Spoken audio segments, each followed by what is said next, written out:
Hey everyone, welcome back to the Beyond the Arc podcast. Once again, I'm here with my co-host Cyro Aseo.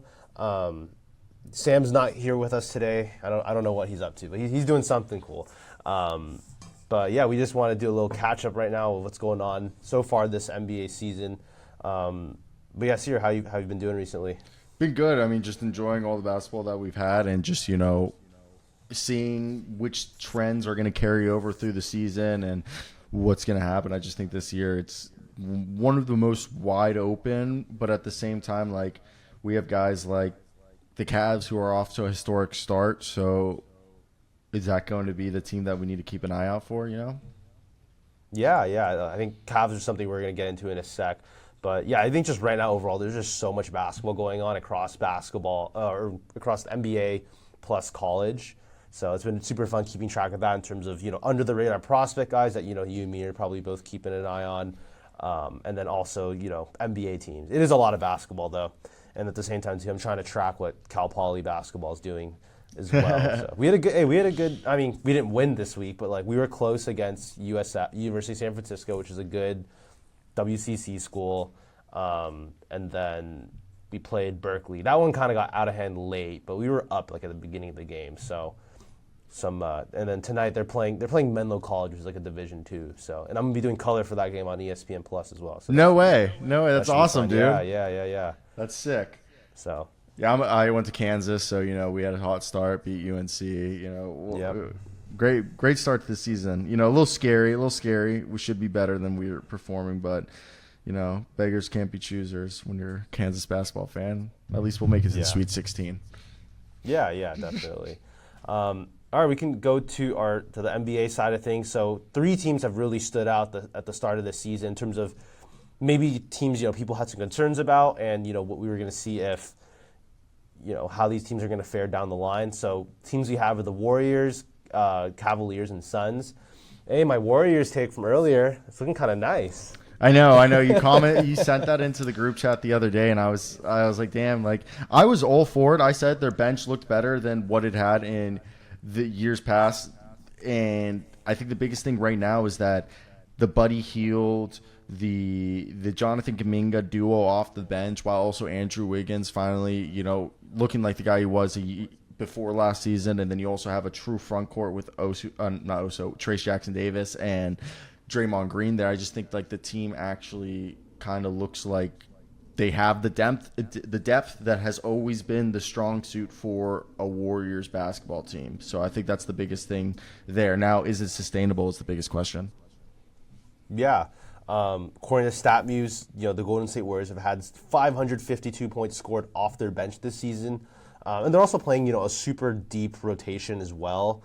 If you just look at the minute spread, you have basically, if you look at their whole roster from Steph Curry to like Lindy Waters, like there's guys averaging double-digit minutes, and that's, 1, 2, 3, 4, 5, 6, 7, 8, 9, 10, 11, 12, 13 players that are averaging at least 12 minutes a game and at least 5 points a game. So, a lot of contributions across the board, which, there's a couple benefits of that, just having better, like just legitimate NBA players on your team, that's going to just make you an inherently better team, especially in the regular season. You don't have guys just messing up, making mistakes. And at the same time, too, maybe, because the minute load isn't so high for, certain guys, you can prevent injuries. With that being said, Steph Curry did get injured, but they actually fared okay when Curry was out. And Curry's only averaging 26.8 minutes per game right now. So not even, 30 plus at this point. Yeah, no, and I think the Warriors right now, they're averaging 120.7 points per game. They lead the league in assists with 29.7 assists per game, while they rank third in steals with 9.8. And obviously Steph Curry remains the scoring leader in limited minutes for this team, but like they have Andrew Wiggins, Jonathan Kuminga, Buddy Hield that are all providing, really good offensive scoring, but I don't even think that's the biggest thing. I think limiting opponents to 108.7 points on 43% shooting just shows how well they are as a defensive unit, as well as their defensive rebounding and shot blocking this season is something that's really helped them, which I think goes to show that they lead the league right now in rebounds, 48.4 rebounds per game, which I've always said being a rebounding team allows you to physically demoralize your opponent because you are physically imposing your will, and it just, as the game goes on, that just wears. And I think the key change, having Klay Thompson leave fill that void with Buddy Hield, who arguably has been one of the best shooters since 2020, the not named Steph Curry. And he's a guy who, averaging 21.9 points per game, which shooting 50% from three. And I think you now bring in DeAnthony Milton and Kyle Anderson, who haven't really been a factor, that knowing that they'll be guys who will be integrated. I just think you're seeing a team that's improved defensively, and Buddy Hield being one of the best scorers on this team, especially off the bench, is huge. Yeah, we'll see how teams adjust to that with Buddy Hield coming off the bench and see if, they can try to contain him a little better. Because that's the one reason why I think people before the season were a little concerned, is just like outside of Curry and Buddy Hield to an extent, just no one really can reliably score from themselves at a high level. But maybe they can just make it work with, just two shooters just flying all over the court, taking a lot of threes and using that gravity to open up stuff inside. Maybe that's just the route they go. So, and yeah, going back to your point about their defense just being so strong, I mean, look at their rotation. Pretty much everyone that plays for them is like a pretty solid defender. I mean, Buddy Hield's probably their worst defender in the rotation. And that's, I don't think he's like atrocious on that end. And, he's not like he's not a big guard, but he's like, medium-sized guard. He's a veteran. Like, he knows how to play. So I think a lot of that, too, contributes to their defensive performance so far. But they also have some really big plus defenders, like a Gary Payton II. I think Kyle Anderson, DeAnthony Melton, Draymond Green, obviously, Wiggins and Kuminga when they're locked in, Beauchamp. Like, all these guys are really, really good defenders. So it's no surprise to me that their defense is performing to this level. Yeah, and as I said, they're a team that currently ranks sixth in, defensive points per opponents' points per game. So I think they're doing a really good job, while offsetting that being the fourth ranked points per game scored at 120 compared to 108 they give up. So they basically have a 12-point margin of points that they're, outscoring their opponents by, as well as being the best rebounding team while not inherently having the biggest roster. Like, they are the best rebounding team with, first off, Kevon Looney looks like his knees have been reborn. And you have Trace Jackson Davis, Draymond Green, those three guys basically being your biggest rebounders. So it's impressive to see the collectiveness of this team working together. Yeah, 100%. I'm really curious to see actually how that rebounding thing is working out, because obviously they don't have the size. So are they, a really good box out team? Is that something are they forcing? Because another thing too, like, you as a defense, if you force certain types of shots, you're going to be able to rebound a little bit better because you're going to be in better position. So maybe that has something to do with it. So that's something I'm probably going to look into actually this upcoming week. Kind of watch their game, see what's going on with specifically with their rebounding. We can move on now to another standout team, the Cleveland Cavaliers. So currently Cleveland, I think, is still undefeated right now. I should have wrote down their record. 12-0. 12-0 still, yep. They're one of very few teams in NBA history to even start out that fast. Or my apology, 11-0, 12th team. 11-0. And 12th team in NBA history to start 11-0. Yes, they're 11-0. Just beat the Brooklyn Nets in their previous game. But, yeah, I think a big part of what they've been doing, Darius Garland has had some big games to stand out, but I think the way they've been utilizing Evan Mobley has been really interesting, right? Because traditionally, they've had a Donovan Mitchell or Darius Garland kind of handle the ball for them a ton, but now they're kind of giving Mobley a lot more of those responsibilities, just giving him paint touches or just touches, bringing up the ball, him making plays, using his versatility. And I really like that instead of having him be kind of like, because he's not a good screen setter. He's not a guy that's going to space the floor for you.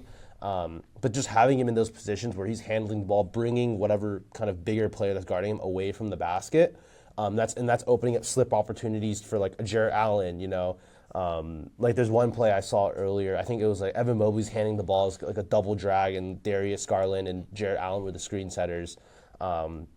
And obviously Garland flaring off of that. And Donovan Mitchell's just in the corner too, which is like, that's amazing corner, because like as a defender, you're not leaving Donovan Mitchell open. But like Jarrett Allen was able to slip to the basket on the double drag. Mobley just dropped it over the top, wide open dunk for Jarrett Allen. So really like that part, how they're using his versatility overall. Yeah, I think first off, both Evan Mobley and Darius Garland are having two big leaps in development. I think Darius Garland, everybody kind of wrote him off after last year. Evan Mobley, people thought maybe stagnated in his development. Donovan Mitchell, surprisingly, has been the guy who's had the quietest year out of everybody. But I think the biggest thing here is Kenny Atkinson coming in. This is a team that has, established themselves as one of the best defensive units over the past couple seasons. But really, they're the best offense. They're leading the NBA in offensive rating right now. They're shooting 52.8% from the field with Darius Garland's high pick and roll efficiency and Donovan Mitchell averaging 22.5 points per game. I think another thing that's huge is they're the league leaders in three-point percentage at 42.2%, which they're showing that they're spacing the floor effectively as they have some consistent shooting coming off the bench.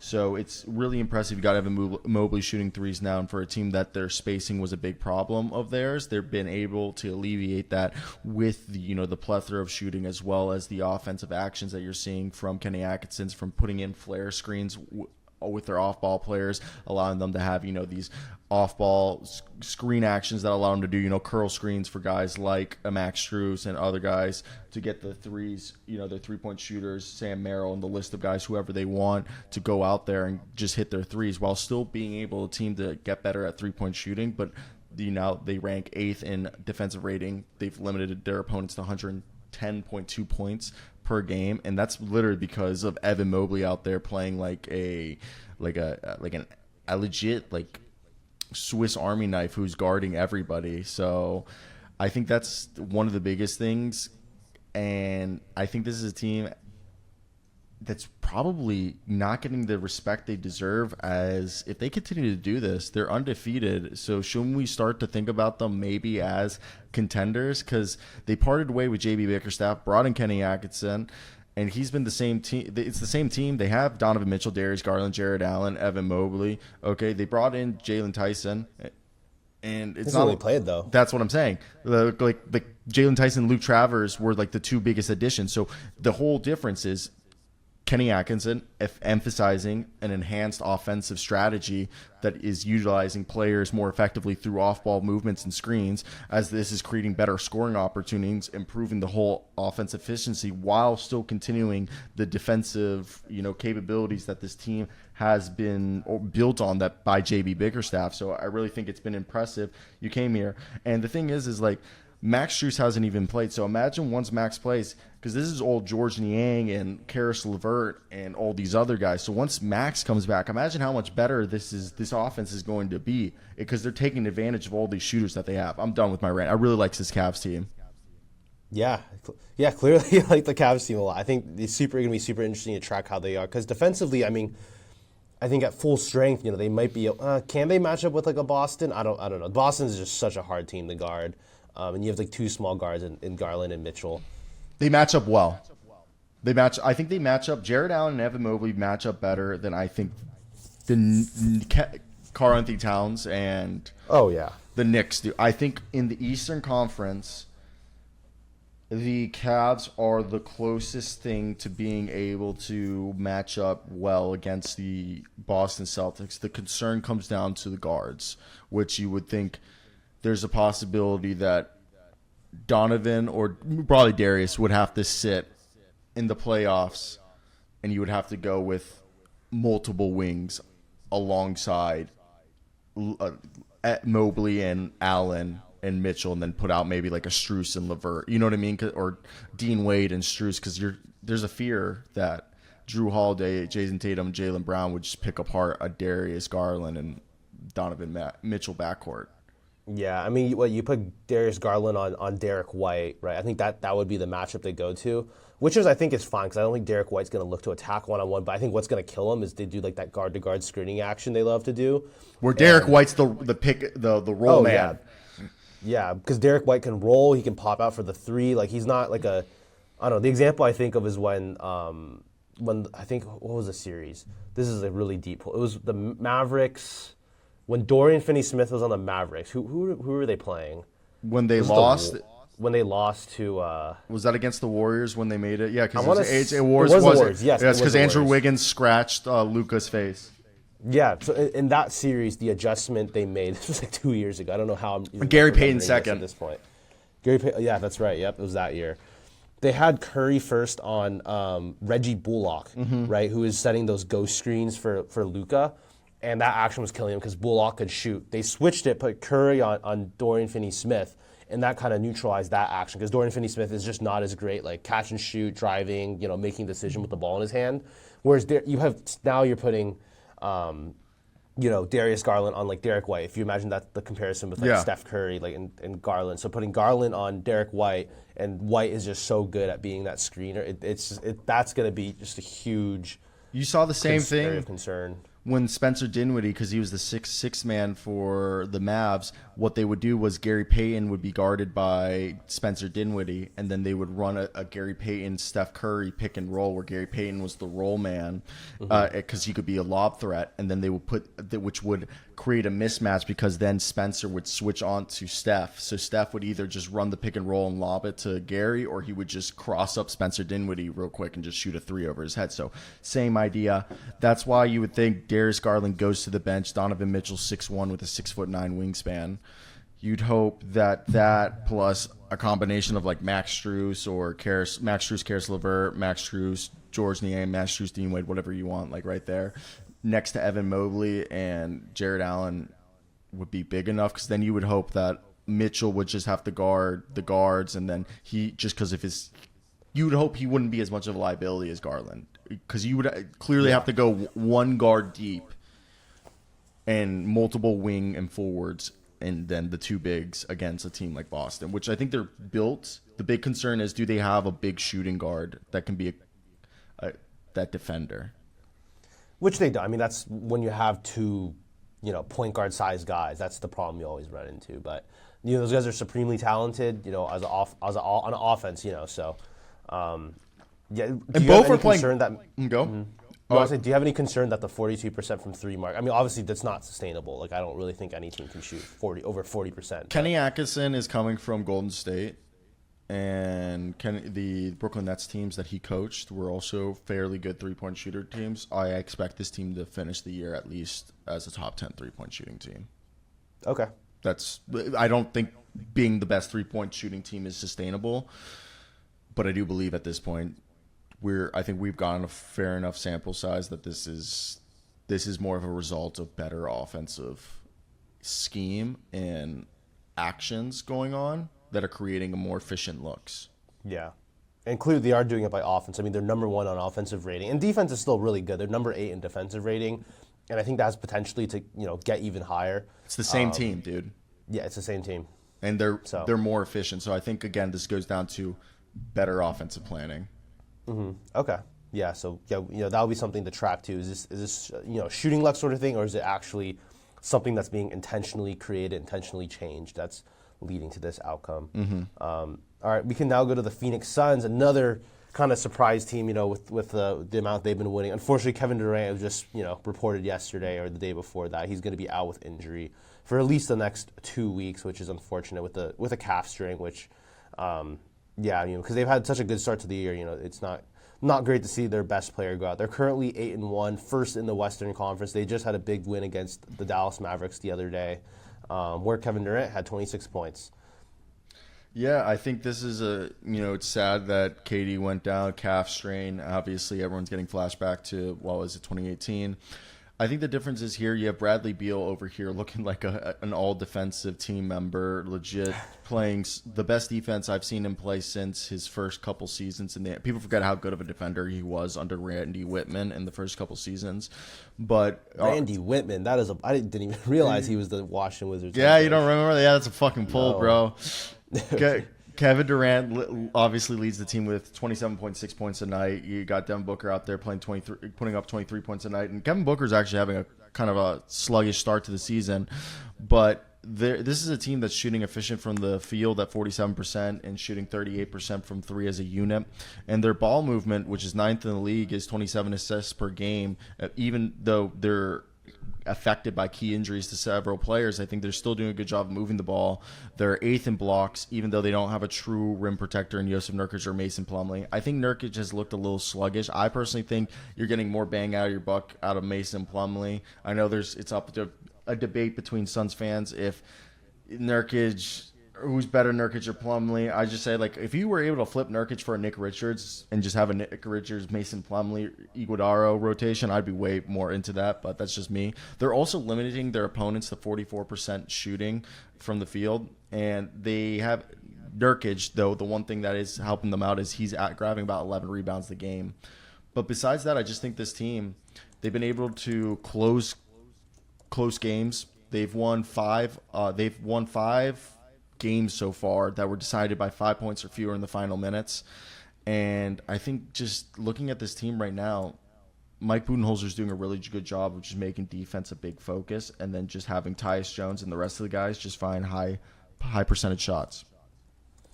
Yeah, and I think, this is kind of the pathway this is kind of the ideal version of this roster in terms of, kind of seeing where their offensive defensive rating is at, because you want them to be an ultra efficient offensive team, and their defense doesn't need to be elite, but it needs to be at least passable, and I think they're doing that to like a reasonable extent. Obviously, KD going down, we'll see if this maybe takes a turn for the worst.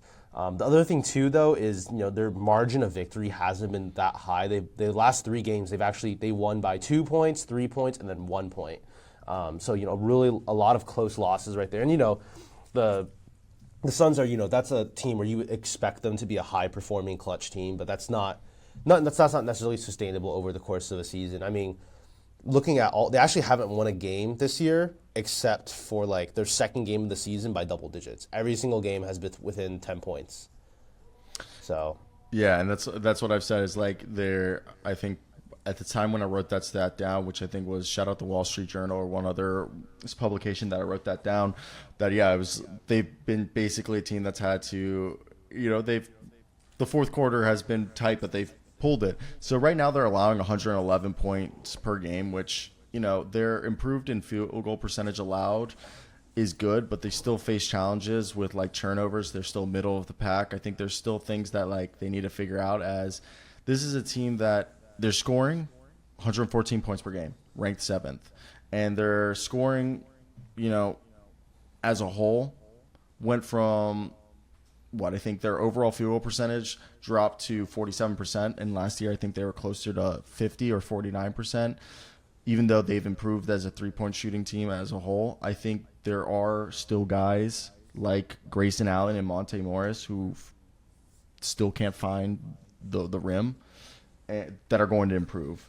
And then Ryan Dunn, who's been amazing, is that going to hold in terms of shooting? So I think there's still some things on the Suns team that needs to equal out for us to fully know where they are. But I just think really they've taken strides defensively and shooting, and they're a deeper team.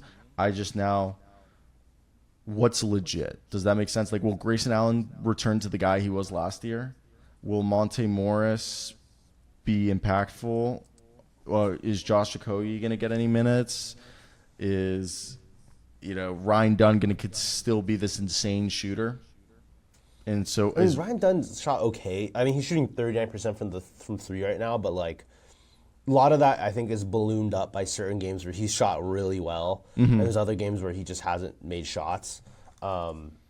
So yeah, I mean, who do you think their fourth best starter is going to be with, or basically take that 4 position with KD, like with KD out? Who do you think should start? Because that's the position, honestly, where they're kind of stuck. They don't have a lot of guys that like because KD just like he's so long, but obviously he's just such a huge offensive. They're going to probably, I think, right now they're either going to start Ryan Dunn or Royce O'Neal. I think they might start. Royce O'Neal. I think Royce O'Neal, unless they want Royce to continue being the 6th man. I just don't think Budenholzer trusts Ryan Dunn enough yet. I just think Budenholzer's not a huge rookie guy. No, I agree with that. And Ryan Dunn's minutes have fluctuated a bit this season as well. The only other option, it's just they give up so much size. I think he's going to probably try.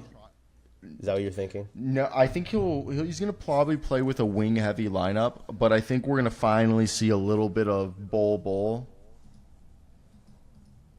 Oh, like I'm not a Bol fan. I don't stand, but like out of actual necessity, I think they're gonna he won't start, but I think they're probably going to start Royce O'Neal because he's the better rebounder. It's probably going to be a Royce O'Neal, Josh Okogie, Ryan Dunn rotation, maybe a little bit of Iguodaro he willingly shoots threes.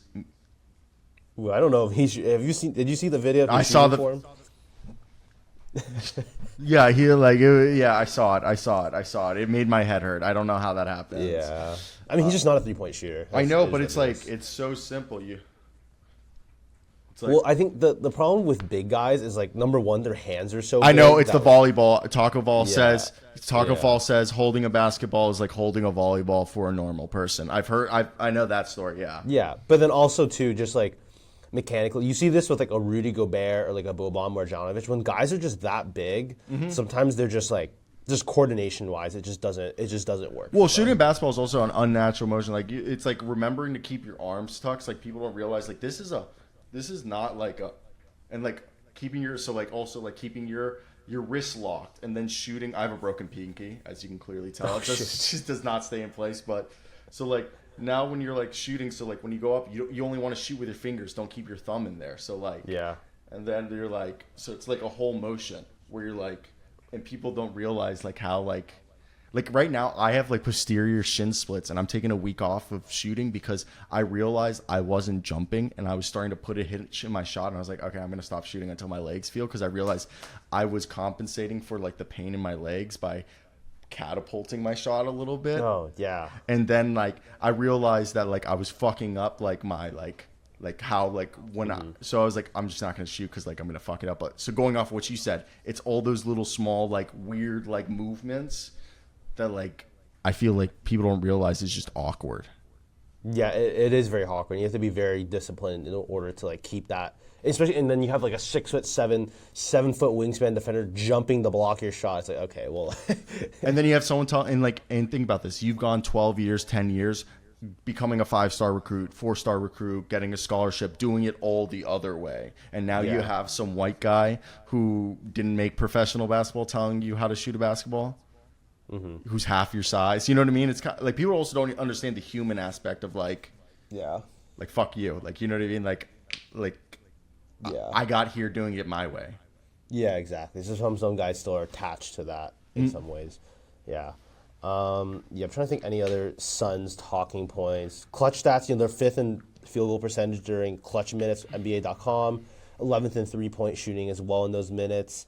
And then overall, they're 7th in field goal percentage, 7th in 3-point field goal percentage, 9th in assists, and have a 60.5% true shooting percentage.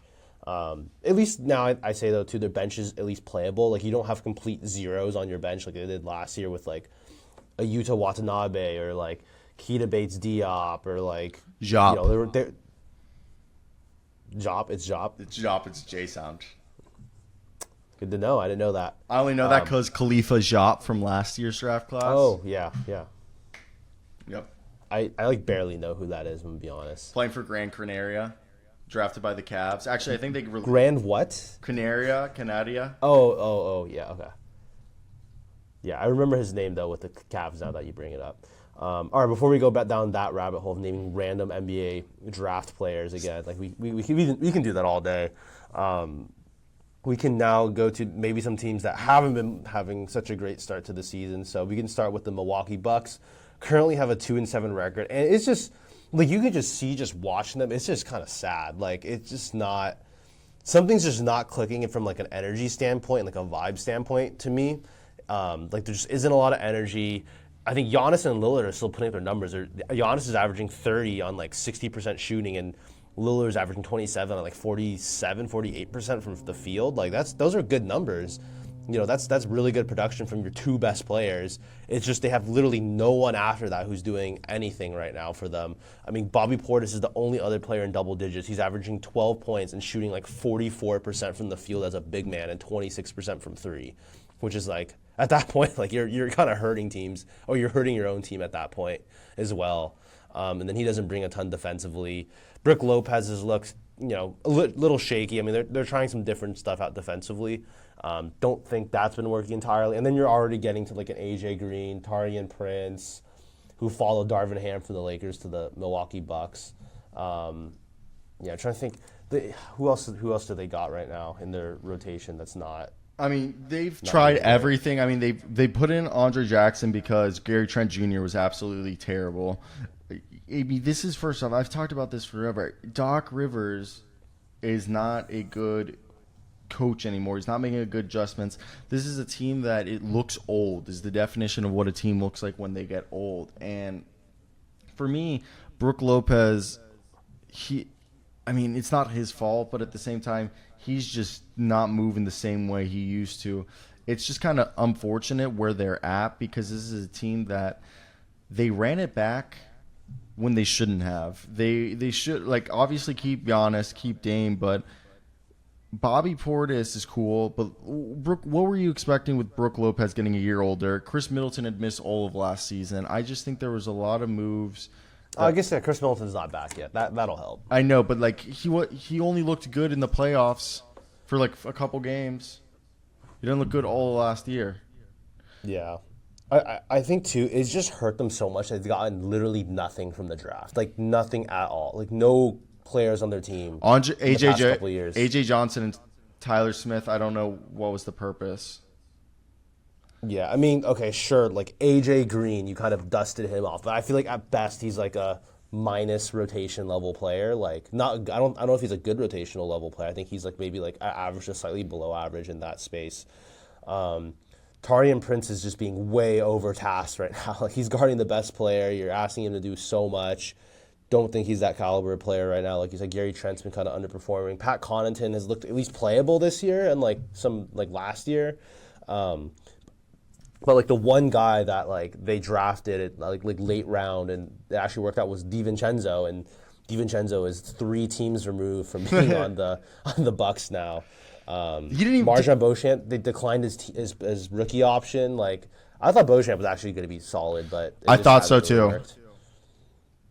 It might be it might be the situation. I think that's definitely going to be like expect him on the Detroit Pistons next year, or the Brooklyn Nets, similar to, or the Brooklyn Nets. Yeah, I just think miscast wing. They never developed any of the young guys. I think the other big thing was, look, this team just, I just felt like, look, right now they're averaging 116 points per game, which, I mean, they rank high offensively, but their shooting percentage of 46.4% and 30-point percentage of 35% is less efficient than what they shot last year of 48% and 37% when averaging 119 points. So basically, they're scoring 3 points less, way less efficiently. And they're rebounding, they're still decent at 43.6 rebounds a game, but I think this team, their opponent 3-point percentage has worsened, and their team's offensive efficiency has dipped, as their opponents score an average of 110 points per game, and they are also allowing a higher percentage of 3. I just think it just goes to show that this is just a team that didn't do enough to improve holistically, as it's like, I don't know why. It's kind of like the rule of insanity. It's running the same thing back and expecting different results. And I know they brought in. No, they brought in Darvin Ham. Yeah, I know. I think their assists have decreased. They don't really have, like, besides Damian Lillard, there's no one playmaking, and Damian Lillard's not a true table setter.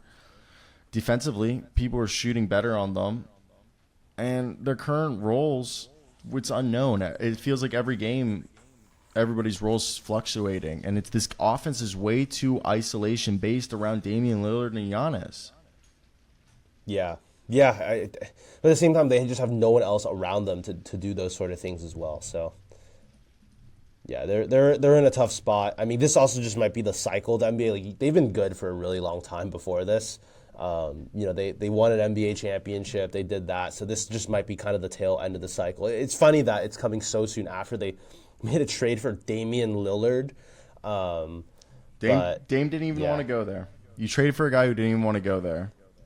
Yeah, I'm very curious to see, because I'm guessing, if this ends up unless something crazy happens, there's a complete turnaround.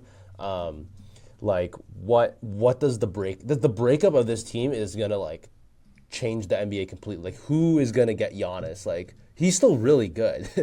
He's still really good, like, dominant force. Like, what because the team that's obviously going to be trading for him is a contending team because he's old. He's like 30 now. So it's like, are the OKC going to use their draft capital and get Giannis? Like they're going to create a monster. He has to go to the West. You don't trade him within the conference. So I would think he either goes to Utah, OKC, Portland. So also, he's not going to go to Utah or Portland. He's going to go to OKC. I'm just saying. Like where else is he going to go? Well, because the only thing is first off, if you're Milwaukee, you're going to send him to a team that you hope he doesn't win a championship anytime soon. You hope to send him to a team that like you're going to get the most assets to. So I would send him to Utah or Portland or somewhere where I'm going to know that like he's not going to have success. Yeah, but those teams are. I don't know if those teams would be like pursuing him. Because you're just going to have. Because for those teams, they're going to have to give up everything to get Giannis, right? And you give up everything, and you have nothing on your team after that, unless you just do a complete fresh start, sign like 10 guys in free agency, and build a completely new team. But like, Utah makes that trade. Lauri Markkanen probably is out of there. Colin Sexton, you probably have to trade like Markkanen, Keontae George. No, you're right. Like Sexton, some picks. Maybe even like Walker Kessler in there or something. Like that's the trade. And then at least for OKC, if OKC trades J-Dub, like I think that would be the trade. And I honestly don't think that would be like, because you're swapping kind of a 1-for-1 there in some way. Not in terms of salary, in terms of just like their placement on the team. Like you put Giannis now at the 4 instead of Jalen Williams. Like, oh my gosh, that team is going to be gross. It definitely is kind of fucking crazy how like this team, like whoever gets Giannis is just going to be the favorite to like win it. Dude, I think it's going to be OKC. Like I just can't think of any other feasible situation. They just don't care. The Bucks, you mean? No, the Thunder to like get, you know what I mean? All of that on their team, if that makes sense. They don't care to like bring him on? Well, like they don't care to like waste their, not waste, but like the fuck up the vibe what they're building there. Yeah, but it's also Giannis. That's like a but generational. They could have gone after like everybody else who's came out over the last 2 years and they've not even been mentioned. Like who? Like the only guy they've been somewhat connected to is Lauri Markkanen. In the past, I think they're very specific with play style, but I also don't think anyone remotely close to the caliber of Giannis has been like on the board at all. True. Who's been like the next best player after What I'm Giannis? just saying is like Sam Presti has kind of made it evident that like with the new CBAs that you're just gonna have to continuously be like reloading and like with the roster management. So like I'm just saying that the Thunder might not be interested because it doesn't go with their plan. I see. I don't know. I would take the side that Giannis is that undeniable of a talent that you The Rockets, getting him at least. the Rockets. Would Oh, be the more- Rockets could. I think the Rockets would be willing to be like, oh, here's Alperen Şengün, Jalen Green, and like every pick we have, and Jabari Smith. Yeah. Yeah. You know what I mean? And just be like, hey, we rather just have Ime Udoka, have Giannis and Fred VanVleet, and like and Amen Thompson, and you know, you get what I'm saying. Yeah, I do get your thing. The thought of that team, I don't really Houston's know. ownership and general managers seem True. more willing to do that move than Sam Presti. Like the only big trade Sam Presti's really ever made, they've made, is the Paul George trade. Yeah, and that kind of backfired. Well, no, it didn't backfire because it turned into Shea, but like, yeah, it did backfire because they didn't keep him. But like, yeah, you're right. Oh, yeah. Oh, so I mean, in terms of acquiring Paul George. Yeah. Like, Wait. Well, it was just they did give up a lot to get Paul George, but like the whole thing with getting Paul George to keep Russell Westbrook's window open. Yeah, I see. You want to pivot to the Yeah. Sixers? Yeah, maybe it'd be a little bit of a preemptive move, but yeah. Anyways, I think that break with the team is really going to shake up the NBA because it's Lillard and Giannis, who are like two of the best players that have been available in like the past like 3 to 5 years. I feel like. So, yeah. Do we want to talk about the Sixers at all? I mean, there are just a lot of injuries going on. Embiid, Paul George, even I think Maxi's missed some time as well. So, any thoughts on them for their? Yeah, I can just give you a little quick rundown of what I had written about them. I mean, this team is the third worst scoring team in the league. They're the worst rebounding team in the league. Andre Drummond's averaging 11 rebounds. The worst assist team in the league. Both, Tyrese Maxey and Kelly Oubre are shooting below 41%.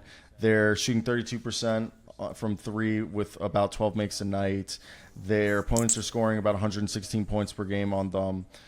Tyrese Maxey's scoring almost 28 points on 40% from the field. Same thing with Kelly Oubre, 40% from the field on 16 points a game. And outside of that, this is just the team defensively. Last season, they allowed 111 points per game. This year, they're allowing 115. I just think efficiency, they're struggling on offense, particularly from three-point range and just field goal percentage overall. Obviously, injuries is playing a factor in that, but they aren't passing the ball. They're not creating quality scoring options. And Tyrese Maxey's not playing like a primary playmaker. And I think right now their defense is just having an increase in opponent field goal percentage, and they're allowing a lot more scoring in not only in the inside but even from three-point range. So I think what's going on is Tyrese Maxey's taking on a higher scoring role. It's led to his low shooting percentage as he's not had anybody to help him out, which is leading to this team's offensive inefficiency. And the defense has regressed because they're not playing good offense. And I think it's just a whole snowball effect from what you said in the beginning, injuries. We don't know what this team really looks like until Joel Embiid and Paul George are actually playing. Yeah, totally agree on that. Wow, I'm looking at the field goal percentage right now. It's bad. Their team. It's real. They have one player who's shooting above 42. No, two players shooting above 40. Sorry, three players. There's a few, but in terms of their main rotation guys, they have basically two guys over 50% from the field. Or sorry, one. Gershon Yabusele is shooting 51% from the field. Andre Drummond shooting 48%. And for Andre Drummond, that's horrible. Yeah. Andre Drummond should not be shooting 48% from the field. I know. Everyone like Oubre, Maxey 40%, Paul George 41%, Caleb Martin 38%, Jared McCain 43%. It's not looking good right now. Although once Embiid comes back, Paul George, everything kind of gets sorted out in terms of like the hierarchy of the team. I think they're going to bounce back, but yeah, not the start they want. And you would think too, I get the high end talent isn't there, but they still have guys that like know how to play. Like a lot of these guys have been in the NBA for quite a long time, so you would think they would kind of just like figure it out a little bit.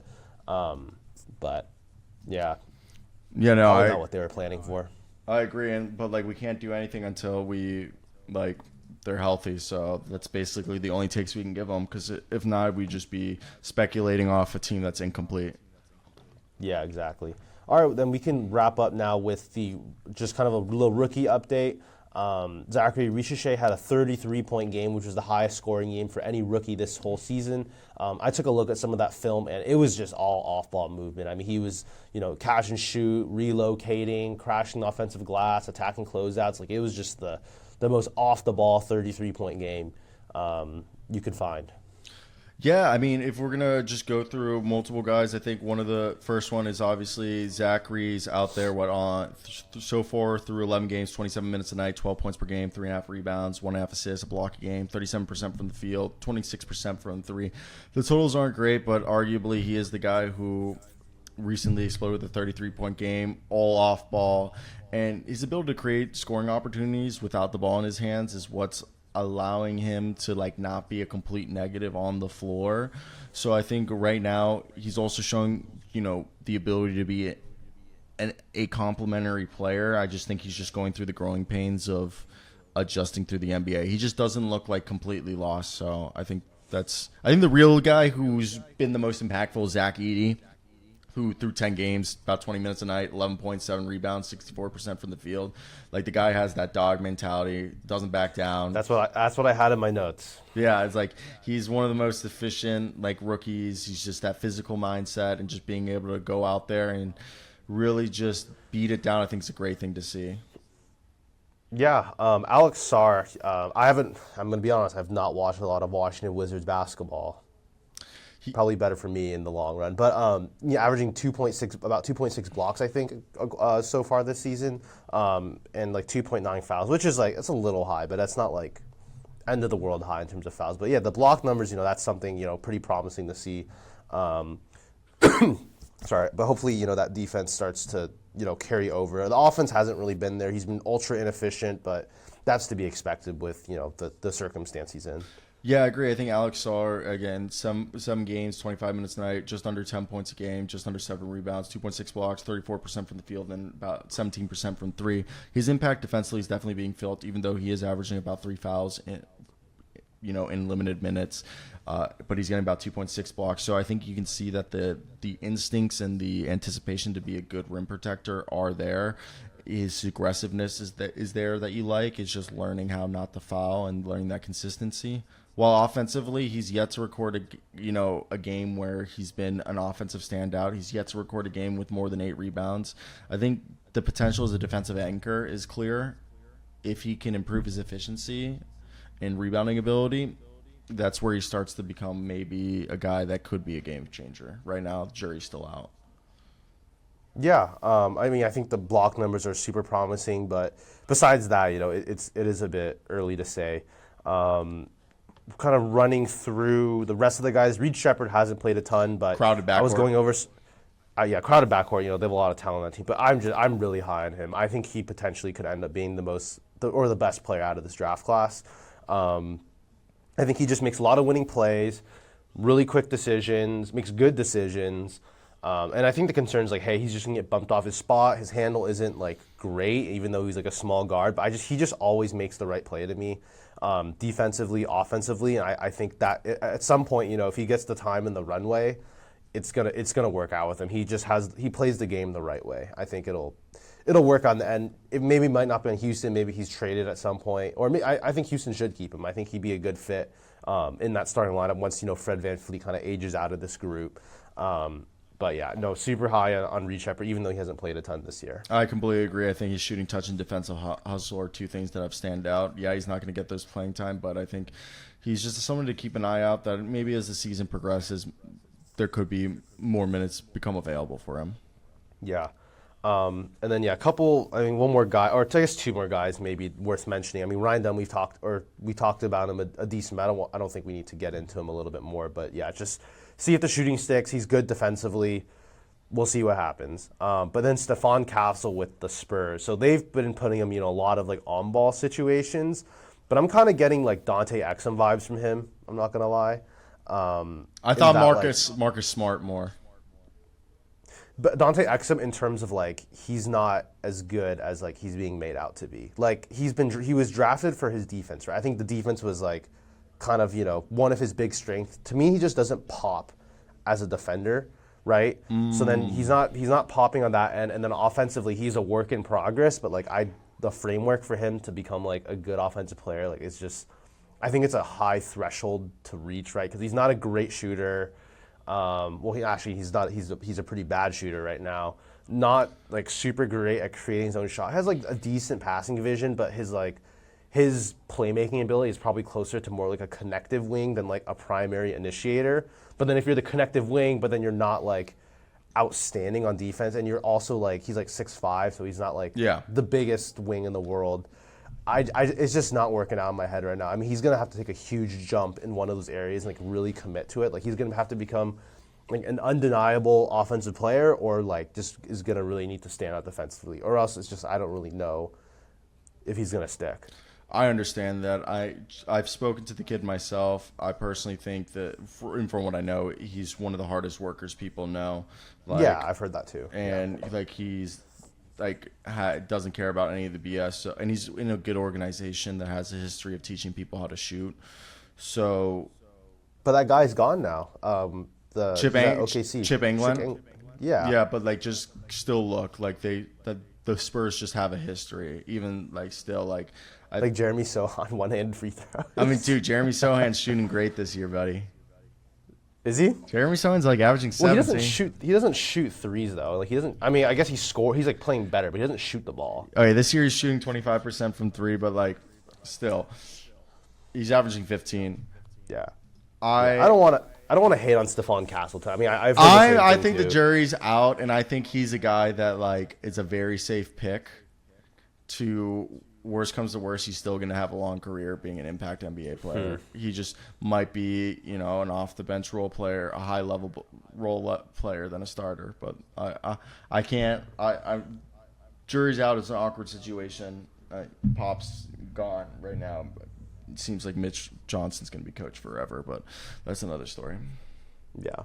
Last guy I think worth mentioning is Dalton Knecht. I think he's in the perfect situation with the Lakers right now. JJ Redick has really, he's just like based off how, he talks about Knecht, like, I feel like he sees a lot of himself in Knecht.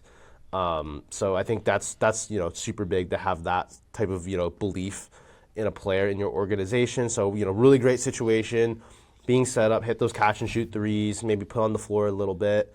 Which he's able to do. That was kind of the draw because, he's not just like a shooter. Like he can, score on his own as well. So, yeah, that was the last guy I just wanted to talk about. Any thoughts on Knecht? I love Knecht. I think he's in a great position. I also wouldn't be surprised if they're wanting to trade D'Angelo Russell. I mean, part of the reason why I think D'Angelo Russell is going to be traded / why JJ Redick is slowly phasing him out is because I think JJ wants the sixth man to be either Gabe Vincent or Dalton Knecht. Yeah. How much do you buy into the JJ Redick body language thing after D'Lo? I don't think D'Lo and JJ Redick get along at all, and I think D'Lo's days on the Lakers are completely numbered. I thought based on there was some preseason comments that came out D'Lo's super excited to get to work with JJ, and it sounded genuine. People just say that to say that, but it actually sounded genuine what I read. So I don't really know what happened there. Maybe it's a thing where JJ thinks hey, D'Lo's this supremely talented guy, just has to make better decisions on the court, and he's just disappointed that he's not living up to his potential, or is it he's literally just he just does not like D'Lo? I just think he's at this point he's given D'Lo the shot. D'Lo doesn't fit how he wants his system implemented. Look at how Austin Reeves is having a great season, and I think JJ's just you don't work, man, and you're not, and then probably D'Lo is frustrated that's not working, and then it's just snowballing to the point where D'Lo's trying to make it work, but and then he's going probably off the off script, and it gets worse, and that gets JJ probably pissed off even more because he's not following the script, because he's trying to make up for fucking up, and it's just you can clearly tell it's not a good fit. It's just not. Yeah. I think that's where it comes down to. I just kind of have an aesthetic bias towards D'Lo because I just really like the way he plays and the way he moves on the court. He's just so smooth and moves at his own pace and his moonball three. And when he gets hot, I used to like him, and then Yeah. I when he went to the Timberwolves, I saw him a lot more because I saw him mainly on the Nets, and then I saw him on the Warriors, and I took it with a grain of salt that he was just playing shot chucking because he had to on that Warriors team. But bro, if bipolar basketball had a definition, it would be D'Angelo Russell. You're not wrong. I mean, even defensively too.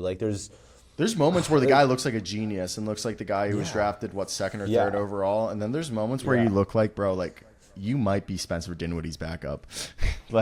You look at it and you're bro, you might I don't understand how. That's a Spencer Dinwiddie stray. Jeez. Yeah, I don't even think Spencer Dinwiddie's that bad of a defender, is he? No, I meant just he that bad? no, just Spencer Dinwiddie as a starter, you back up.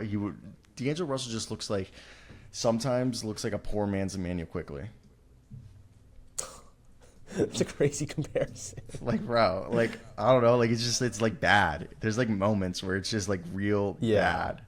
Yeah, there's just the turnovers or just doesn't make a play on defense, doesn't get over something lazy. Yeah, there's just stuff that looks really bad. It's just it's mental. Smooth lefty. Oh my gosh, he's nice. But I don't even know if it's not even a question about skill. It's a question of mental intelligence, or mental IQ, where he will become what it seems emotionally or mentally overwhelmed or exhausted, and that leads to a series of events that takes his team out of the game.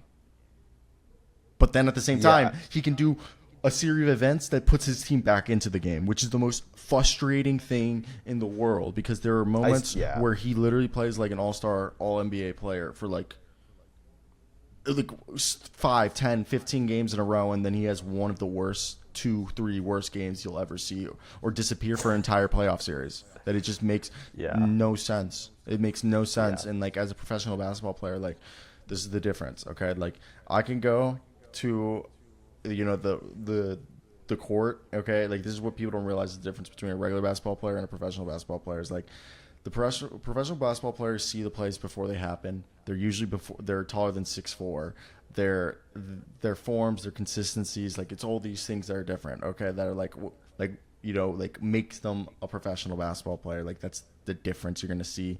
While like me, like I'm a good pick up rec, like maybe could have played low level college basketball because I can pull up, hit 9, 12 threes in a row. But then when I play, when I play in game, I'm only hitting like maybe 3, 4. I'll get hot, but like, you know what I mean? It's not the same. While like if you play have you seen the videos of like Jalen Green, D'Lo pull up to a park and they're just like having kids there and they're just hitting like threes like it's nothing, and it's just like so it doesn't.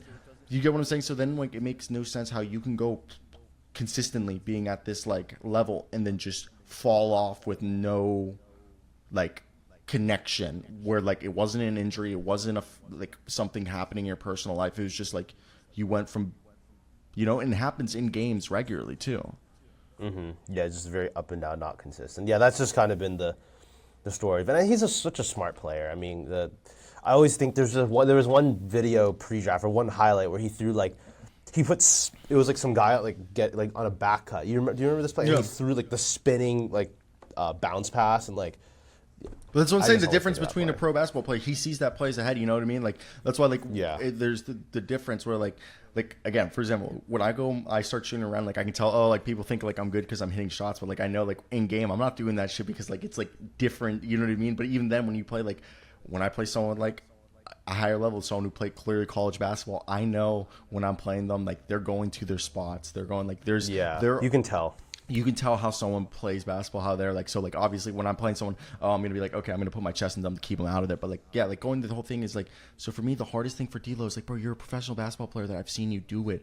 And then like you said, he does that. But then the next play, he'll literally like bounce the basketball off his leg or like he'll do like a dumbass, like, behind the back, step back. And then like, fake jab step, pump fake. And the guy just swats it because he just saw him ISO for 8 seconds in a row, and you're just like, how you dribbled the life out of the ball and then you shot it. We all knew you were gonna shoot it. Why'd you shoot it? You're getting riled up over D'Lo. It just pisses me off because like I know how good D'Lo can be, and it just pisses me off that like it's not there, and that's why I say it's bad pellet basketball, because it's like it's just like I've seen it. Yeah. I think that's a lot of people's frustration with him. All right, I guess we can end on the D'Lo rant. Yeah, that's it, yeah. All right, we can wrap it up here. Cyro, let people know where they can find you on socials. Literally, how you see my name, Cyro Sayum. Just there, search me up everywhere, YouTube, internet, Twitter, Instagram, whatever. Yep, make sure to follow me as well at MHO_KJ on Twitter, and then make sure to follow our Beyond the Arc Twitter at BeyondTheArc8. Also trying to post some clips on my Instagram as well, which I've been doing, so at _.MatthewHo. Thank you for listening. Cheers.